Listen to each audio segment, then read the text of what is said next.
Welcome to another in our continuing series of podcasts about the Bickelhaupt Arboretum, located in Clinton, Iowa. According to the staff at the Arboretum, the Bickelhaupt Arboretum has the greatest volunteers in the world. The Arboretum wouldn't be able to do all it does and offer the great resources to the public free of charge without our dedicated volunteers. The folks that volunteer at the Arboretum come from all walks of life and have a variety of different skill sets, and, as we will hear, have the opportunity to do a variety of tasks at the Arboretum. The opportunities include working in one of the many gardens and collections, mowing, giving educational tours and programs, as well as assisting with publications and record keeping. Volunteers can help out where they want as it fits with their schedules most typically. Getting volunteers to the Arboretum, though, wasn't always easy. But, as Francie Hill, the Bickelhaupt's daughter, explains, it was something she had both experience in and a passion for when she returned to this area, and helped to establish the foundation for volunteer work that is done at the Arboretum today. When I came to the Arboretum, my background was, after I graduated from Northwestern, I did not work for several years, and the children were grown, and so I co-directed a homeless center in Albuquerque, and then I ran Meals on Wheels, and that's like mobile meals. I had 365 volunteers, so I was kind of into the volunteer end of it, thinking that's great. And then I worked for the Archdiocese of Santa Fe, development director for Catholic Charities, Catholic Social Services. Again, huge amount of volunteers. So one of the things I said was to my mom and dad when we talked about my coming, everything, I said, "Who are the volunteers?" And she said, "Well, I don't know. How do you just get them?" And I said, "Oh, I'd love to try that." So we went to from 3 volunteers to 100 volunteers within a few years. Oh, wow. And then we went from not keeping track of, but perhaps 300 volunteers, 300 people visiting. And the best we ever had was 36,000 volunteers. 36,000 people visitors. So 36,000 visitors. How many volunteers did you have during that time? We had 100. 100 during that time? And active. Active. They have to be active, And with key people, and they did a lot of things. And my mother loved it. There was always activity. We had weddings, we had classes, we had a lot of things going on. The focus now has not been before pandemic, and then all of a sudden pandemic hit. So I think now that probably will build up again. I remember saying to David that same day, I went down and I said, "So I'm not a horticulturist. What do you want?" And I hear I have to be a master gardener. And he said, "That'd be nice." I said, "What do you want me to do?" And he reminded me of this morning when I was talking to him. He said, "Can you just bring people to see what I do?" And he said, "No, understand. I'm not bragging." Oh, yes. And I said, "No." And I said, "What do you mean?" He said, they would see that what I do and everything, and maybe you could have a paper that tells them what they are, or if I'm there, I'll talk to them about it." So it was great, and so it was a serendipitous type of thing. I brought the people there, and David could tell them, and then David trained key volunteers to do tours, and then we bought the electric carts and for people who couldn't get around. As Francie brought folks in to volunteer, the dedicated staff of the Arboretum were able to train and find many activities for them to participate in. David Horst, Director of Horticulture for the Arboretum, explains how volunteers are so important for his work at the Arboretum and some of the tasks that they help him do around the Arboretum. He also points out the benefits of having volunteers both throughout the year and for multiple years, as this long-term experience that these volunteers have with the Arboretum benefits everybody involved. Well, we consider volunteers to be very important. They've been an integral part of the Arboretum since its inception in 1970. Many of these are retirees that are looking for something to do or a way of staying healthy, staying active by volunteering. Some enjoy the companionship of working with other volunteers and staff members. Okay. It really works well for us, as some of the volunteers like being indoors and some prefer to work outside with the plants. And so we need help in both areas. Need help. So there's a variety enough for the volunteers. So, if you're a volunteer here, you don't just get stuck in one thing. You could be doing a number of things depending on what you actually like to do as a volunteer. That's right. Okay. Yep. And we feel they're a very important link connecting us to the community here. Because if you volunteer somewhere, you have a bit of a stake in it, and so you want to see it succeed, you want to see it thrive, and all that stuff. And so the more people you can get to help out, the more ownership they feel into it, just as much as anybody else, and the more they want to keep it going. That's exactly right. And also we find that they bring their family and their friends to visit, which brings visitors to the grounds. And more opportunities for more volunteers. More volunteers. And more education, and more people enjoying the area overall. That's right. What kind of things do you have your any volunteers that work with you? What sort of the things do you have them do? We've had volunteers help with pretty much everything out on the grounds, but main jobs would be planting trees and shrubs. A lot of them like working with flowers. We have them help us weed plants. That's always a major job year-round. Year-round. Seems like the weeds grow all the time. Yeah, they do. It's so funny how that works. And even mowing is very important. We're very fussy with the turf here. We like to keep it mowed, and the volunteers love to run the equipment. Rich Gosnell has done a fabulous job for the last number of years. We assist him during the busy time of mowing with summer staff, but Rich does a fabulous job, and he's been a volunteer now for 5+ years. Wow. So it's nice to have that longevity with some of them. If you can get it, if they can keep them interested and they want to keep coming back, that helps quite a bit on all ends. The longevity is very important, and the nice thing with Rich is he so enjoys coming here. Even after the growing season has ended and the mowing is done, he continues to come throughout the wintertime and help with small jobs. Even if it's shoveling snow, he loves to make the labels on our label making machine. Yeah. So he likes variety as much. I mean, even as a volunteer, he doesn't just do one thing. He does a variety of things as well. He does a large variety. Wow. So it's really nice to get those kind of folks to come in and not, for instance, just want to mow or just want to weed or just want to do one thing.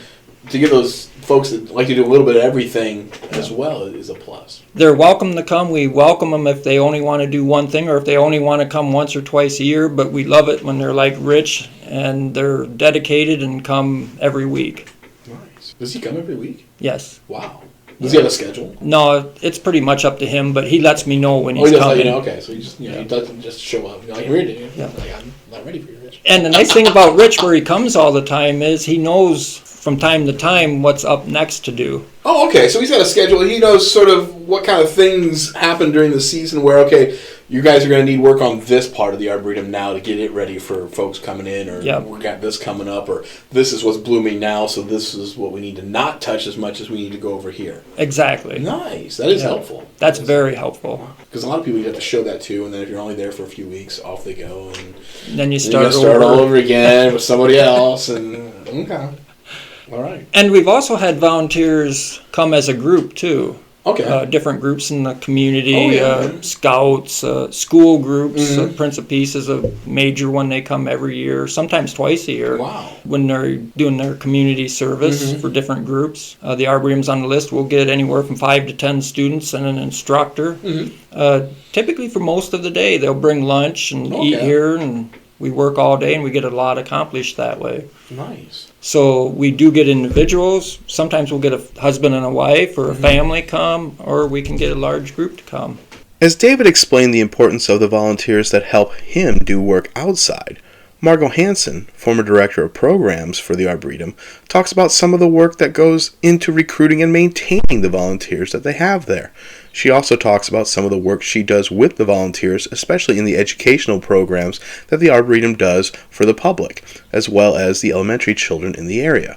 She also tells about the diversity of the volunteers that help out at the Arboretum. Now, in terms of the Arboretum here, it's just you and Dave full time, but you guys have a lot of volunteers that come in. Volunteers seem to be a very big part of this whole operation. How did all that begin? Was that from the very beginning? You guys always, the Arboretum always used volunteers, or was it something that sort of just kind of came about and evolved? So I think that with a lot of organizations, especially when they're new, the volunteer group evolves, like you said, in that there were a few in the beginning. Mr. and Mrs. Bickelhaupt did have volunteers that came and helped. And then throughout the years, word got around. The Arboretum grew. There were more programs, more workshops. The media, the Clinton Herald would have photographs, in the spring when things were starting to grow again. And so all of that, it was just a process of it evolving. But then you have to work with your volunteers. You have to take care of them. You have to inform them, and you have to call them and know which volunteers like to be greeters, know which volunteers like to water and pull weeds. So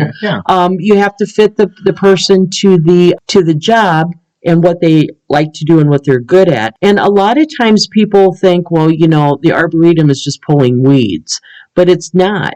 I have a few ladies that help me edit material that I write. We have people that just greet. We have people that park cars. We have volunteers that help David mow, volunteers that help him prune.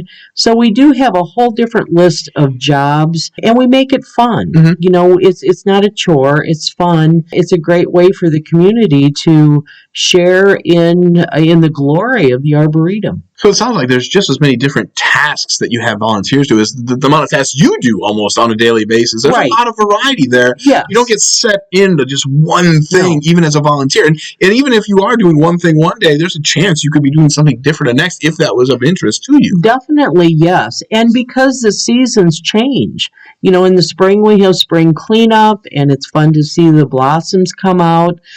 In the summer, if it's a hot, dry summer, we need to do a little more watering. We don't do a lot of watering, but there are certain plants that we do need to help survive.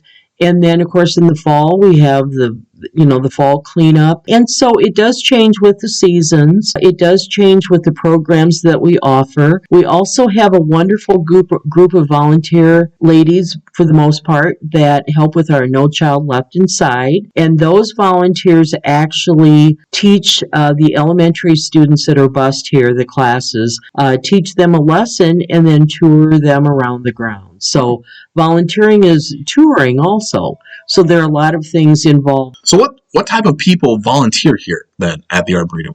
We have all kinds of volunteers. We have high school students that want to come and want to volunteer to the community so that they have that to add to their resume, plus they love to come to the Arboretum. Or maybe they grew up in the area and they remember playing here, and now they want to make sure that the Arboretum continues on a good path. And then also we do have ages in between, but for the most part, the college and the young adults are so busy with their jobs in life. We get a few of those, but for the most part, they are retired people who love to be outside, want to learn about planting and pruning and taking care of plants, and want that interaction with other volunteers and people and community.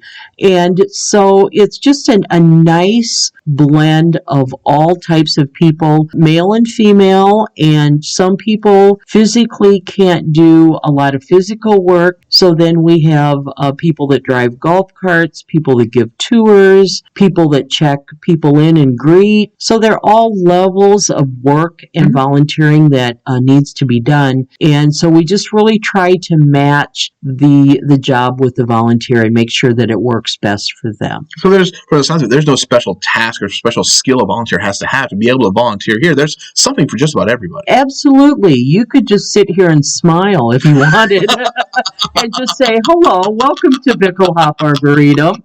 Or, and we do mailings once in a while, and sometimes we do callings. So if you're someone that can't get out and about, you could be one of my people that makes phone calls or contacts volunteers or helps coordinate. So there are all kinds of things over the years. Help me set up for a workshop. Help me set up for a program or an event. And so a lot of things like that. And we try to make it fun, and it is fun. As David and Margo have pointed out, the volunteers that assist at the Arboretum are truly exceptional people that come from a variety of backgrounds and assist with a variety of tasks at the Arboretum. So who are some of these fabulous volunteers that the Arboretum has recruited, and why do they love spending time at the Arboretum? For the answers to those questions, I sat down and talked with three of the volunteers, Joyce Oley, Raymond Smith, and Marian Johnson, who assist with educational programs at the Arboretum, as well as a variety of other tasks on the grounds. They explained to me the how and the why volunteering at the Arboretum is so important to them. My name is Joyce Oley, and I just live a block away from the Arboretum, so I've been coming to the Arboretum ever since its beginnings. However, I started volunteering after I retired from teaching, and I started with the No Child Left Inside program.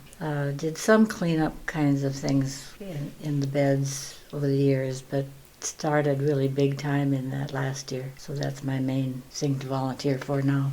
My name is Raymond Smith. I taught high school here at Clinton High School for quite a few years, and then I had the privilege of teaching at Ashford until it finally closed. So teaching has always been part of my life. I enjoy coming over here because I feel that is an extension of my teaching career, teaching young children and adults about the things that I learned from Margo.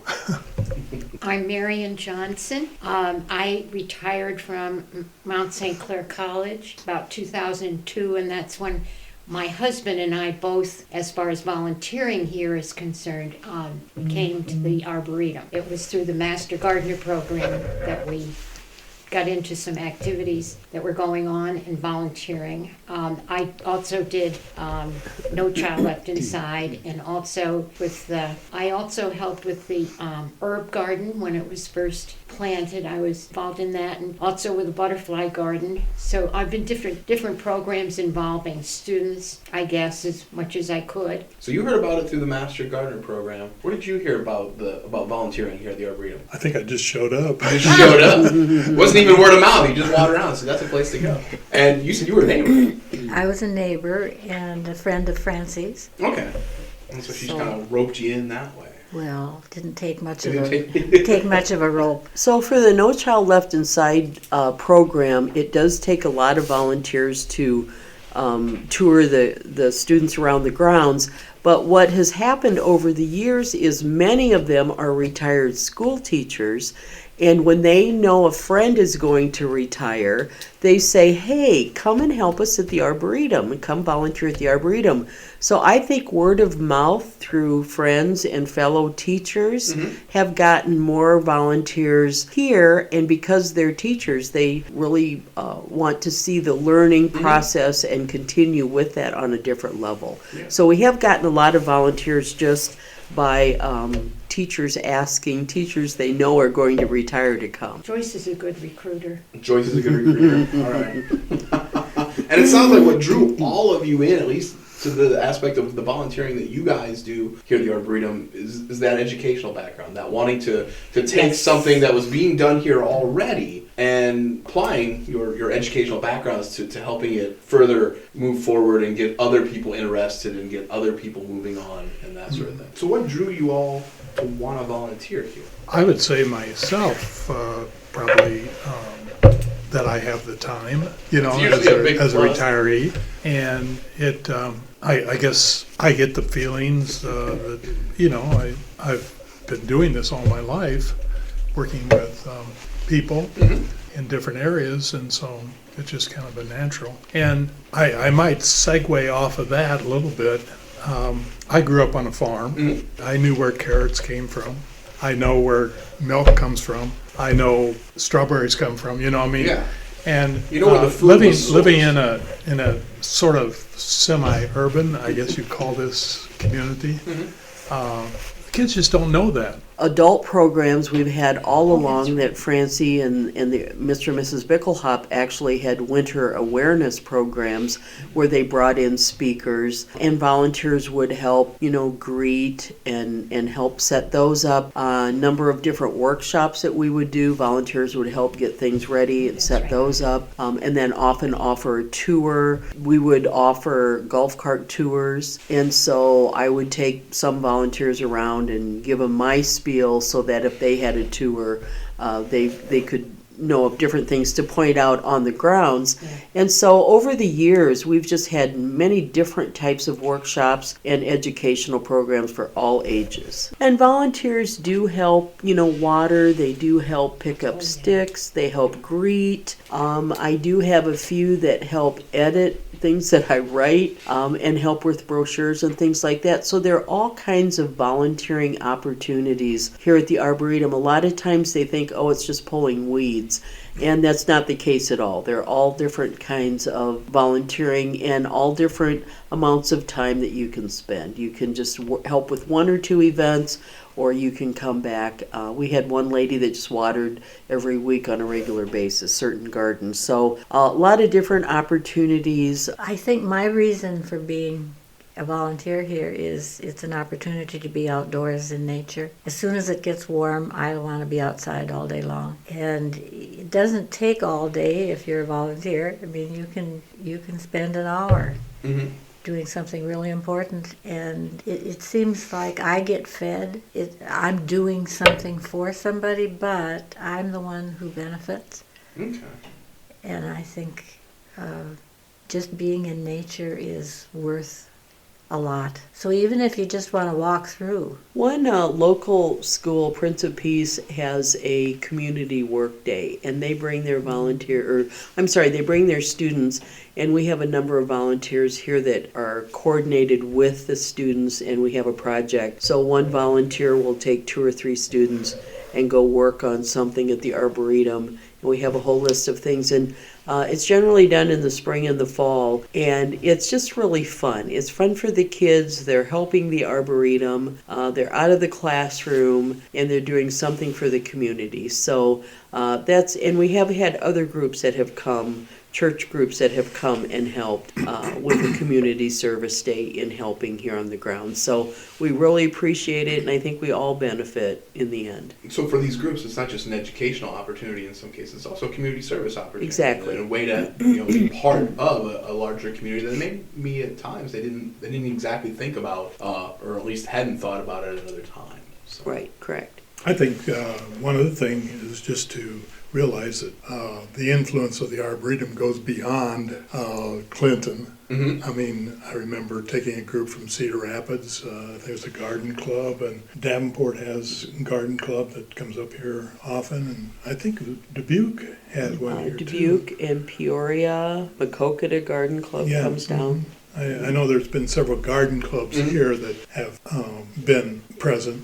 Sometimes the people coming through on riverboats include the Arboretum on their list. tour. So, I mean, and when you're here working and you see somebody walking around and they come up and ask, what are you doing? Well, then you would say, well, where are you from? And, they're from all over the country. Yeah, I know there have been places I've gone and I'll tell people, I'm from Clinton. And they're like, oh, you know of the Arboretum? So they'll know about the Arboretum. I don't even have to bring it up. And in some of my travels and things, especially when I go to plant-type conferences, they're like, oh yeah, the Arboretum, it's a great Arboretum.